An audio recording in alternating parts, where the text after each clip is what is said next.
I found out I have a serious sickness called leukemia, and the doctors say I need to stay in the hospital for a long time to get better. But when I told my family, they turned their backs on me, saying I deserved it. That's when it hit me. They don't really care about me.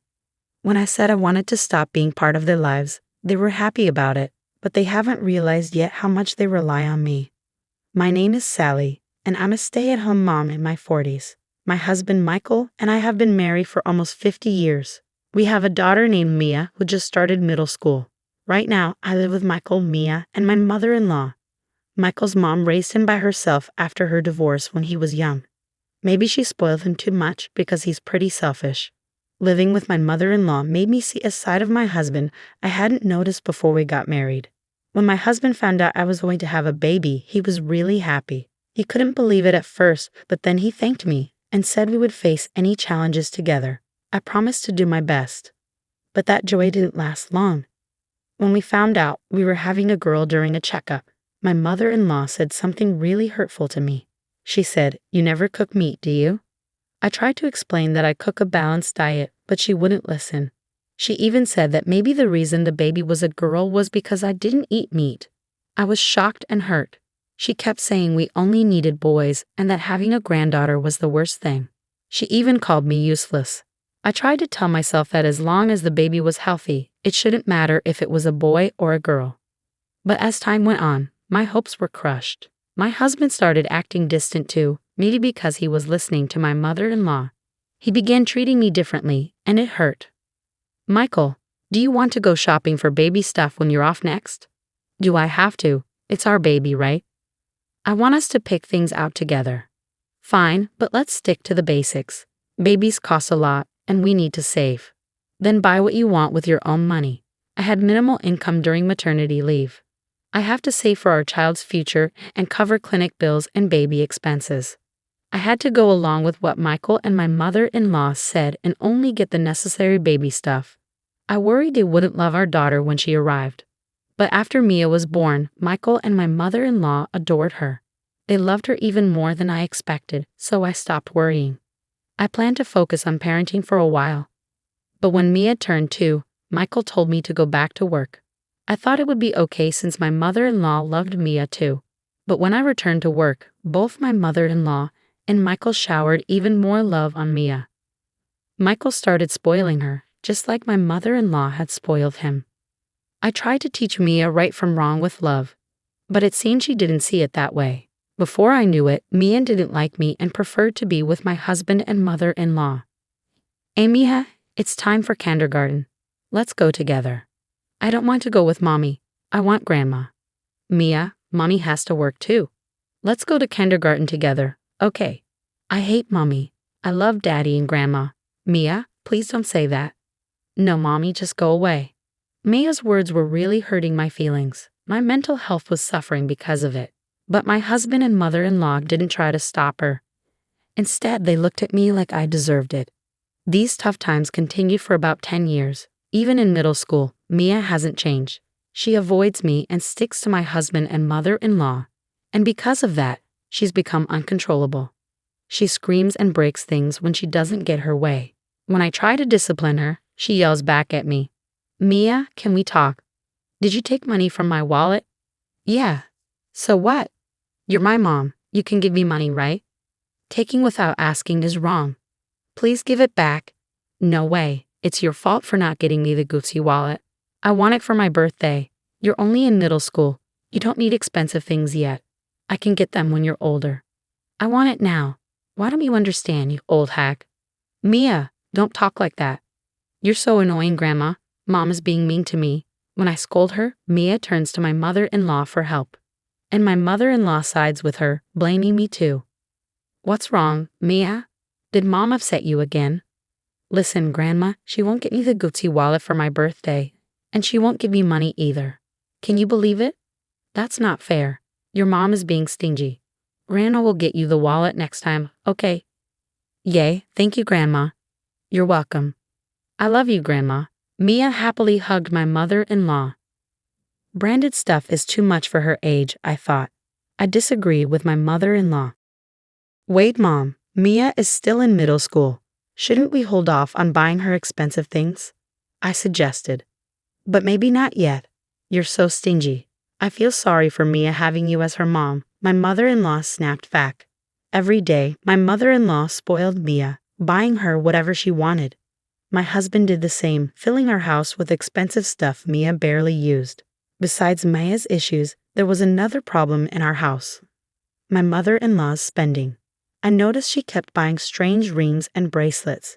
When I asked, she said a friend recommended them, but I suspected it was an MLM scheme. I wondered where she got the money since she was always buying things for Mia. Turns out, she was borrowing from banks. When I confronted her, she brushed it off, saying it wasn't my concern. I grew to hate dealing with family problems, so I threw myself into work, often working late. My husband and mother-in-law criticized me, but I didn't care. I just didn't want to be home. Then one day, I collapsed at work. Tests revealed I had leukemia, likely brought on by stress. I needed long-term treatment, so I was hospitalized. I called my mother-in-law from the hospital. I'm sorry to bother you, but I collapsed at work. I've been diagnosed with leukemia, and I need to stay in the hospital. You have leukemia? I hoped she'd be at least a little concerned about my illness. But that hope quickly faded. It's a good thing you finally got seriously sick. I was shocked by my mother-in-law's response. What? What are you saying? I asked. I've been annoyed with you every day. This serves you right, she said callously. That's a horrible thing to say. Hold on, let me talk to Mia. I asked to speak to Mia and my mother-in-law handed her the phone. What? Mia's response was something I never expected. Mom, are you sick? She asked. I'm sorry, Mia. I have to stay in the hospital for a while, I explained. Mia's reply crushed me even more. I'm actually glad. It's better without you bothering us. You're always mean to me. That's why you got sick. You deserve it. Are you serious right now? I couldn't believe what I was hearing. That's incredibly cruel. Everyone would be happier if I stayed sick. I have to tell Dad about this, I said to Mia before she hung up the phone. In that moment, I felt like giving up on my family. I had reached my breaking point. I decided I would be the one to cut ties with them. Mia was my daughter, but I endured so much pain to bring her into this world. I had hoped to raise her to be a good person, but her behavior was a combination of her innate personality and how my husband and mother-in-law raised her. Some might find it unthinkable for a parent to walk away from their child, but despite our blood connection, I couldn't forgive their behavior any longer. I called my parents and asked them to bring clothes because neither my husband, mother-in-law, nor Mia had visited me during my hospital stay. Months later, after successful treatment and full recovery, instead of returning to the house I shared with my husband, I returned to my parents' house and sought advice from a lawyer about getting a divorce. My mother-in-law and Mia agreed right away. Michael was hesitant at first, concerned about public perception, but eventually agreed under pressure from my mother-in-law and Mia. Since he cooperated, I was able to get a divorce and claim compensation. About 7 years passed. I moved out of my parents' house and lived near my workplace, healthy and energetic. Then, out of nowhere, I got a call from Michael. His voice sounded exhausted, and he quickly jumped into his problem. Hello, Sally, can you come back? What? Why all of a sudden? Things are tough for me right now. What do you mean? My mother, she's in a huge amount of debt. Michael had just found out about my mother-in-law's debt and reached out to me for help. The debt, which had been ignored for so long, had grown to a significant sum, and my mother-in-law could no longer keep it hidden from Michael. To my ex-husband's anxious plea, I replied calmly, "You're only noticing now. She's been in debt since I was there, from way back. It seems she got caught up in an MLM scheme. All the money she spent on spoiling Mia was borrowed from banks. I can't believe it.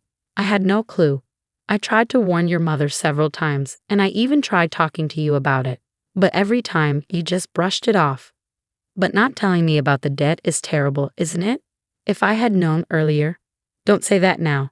After all, I was in the hospital, and none of you even visited me once, remember? I'm sorry for that. Just help me out this once." "What are you talking about?" I snapped, losing my patience. My emotions boiled over, and I found myself shouting at Michael. "Do you think you can just apologize and everything will be okay? When I was sick and needed help, you abandoned me. I regret ever marrying you." My anger subsided, replaced by a sense of release. I had finally let out everything I'd been holding in. You should end up in debt like your mother and suffer for once. Please, calm down. I'll apologize. Shut up. It's disgusting to start relying on your divorced ex-wife now. In the background, I could hear Mia's voice. Then she took over the phone, sounding sad. Mom, Grandma's in trouble because of her debts. Please help us. It's not my problem. Don't ask me for help. Mia didn't give up, despite my quiet refusal. Dad's struggling to repay Grandma's debts. I might not be able to afford college tuition and might have to drop out. Is that okay? So, Mom, why are you acting like this is someone else's problem? Your own daughter is in trouble. Daughter? Who? Mia's words made me chuckle. Just as she faced trouble, she emphasized she was my daughter, even though she never called herself that before. What's so funny? Michael asked. I was just thinking about how you suddenly claim to be my daughter when you're in trouble, after calling me names all this time. That's not fair. I'm your biological daughter who's in trouble, you know. But I don't have a daughter. What? No, Mom. I made that decision 7 years ago when I was hospitalized. I don't need a family like you anymore. We're divorced, so we're just strangers now, okay? Mom, please don't say that. Stop. Don't call me Mom because I'm not your mother. You should live happily with your father and grandmother who's in debt. Don't ever contact me again. You're just a burden in my life. With that, I ended the call and blocked their numbers to ensure they couldn't reach me again. After that, I heard that my ex-husband and mother-in-law were working tirelessly to repay their debts. They sold everything they owned, but it wasn't enough. They were struggling to make ends meet and even struggled to eat properly. My daughter couldn't afford her tuition and had to drop out of college. The expensive items she had were sold to pay off debts, leaving her with nothing. It seems even she is working to repay her grandmother's debts. It's heartbreaking to see my daughter facing such hardships compared to her peers. They really are foolish and helpless. They brought this upon themselves. As for me, I've purchased an apartment close to my workplace. I intend to invite my parents and live peacefully as a family of 3. From now on, I want to cherish each day with my true family and live happily.